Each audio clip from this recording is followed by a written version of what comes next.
અમદાવાદના નરોડામાં bogus call સેન્ટરનો પર્દાફાશ। American નાગરિકો સાથે છેતરપિંડી આચરતા ઇન્ટરનેશનલ બોગસ કોલ સેન્ટરના મુખ્ય આરોપી મહેશ શ્રોફની પોલીસે ધરપકડ કરી, જ્યારે તેનો સાગરીત માર્ટિન હાલ પોલીસ પકડથી દૂર છે।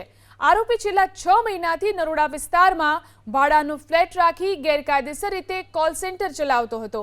આરોપીઓ ડાર્ક વેબ પરથી અમેરિકન નાગરિકોનો ડેટા મેળવતા, ત્યારબાદ ઈ-સિમ અને વોટ્સએપ કોલ મારફતે પોતાને કેશ એડવાન્સ અમેરિકા નામની કંપનીના અધિકારી તરીકે ઓળખ આપીને છેતરપિંડી આચરતા। બાતમીના આધારે નરોડા પોલીસે ફ્લેટ પર દરોડો પાડી અને સ્થળ પરથી 4 mobile phone, 1 laptop, e SIM, wifi router અને કોલિંગ સ્ક્રિપ્ટ સહિતનો મુદ્દામાલ જપ્ત કર્યો છે।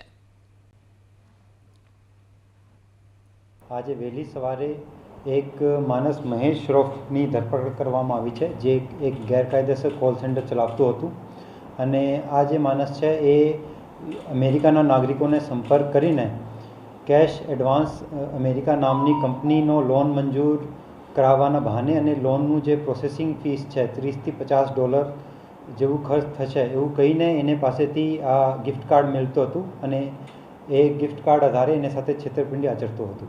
આ જે મહેશ છે એ લગભગ 5 થી 6 મહિનાથી આ કોલ સેન્ટર ચલાવતું હતું। વચ્ચે કોઈ પણ કારણોસર આ બંધ કરી દીધું હતું, પણ હવે ફરીથી આ ચાલુ કર્યું હતું અને આ જે છે એને પાસેથી અમે 1 લેપટોપ અને 4 મોબાઈલ ફોન અને જે સાહિત્ય છે એ કબજે કર્યું છે।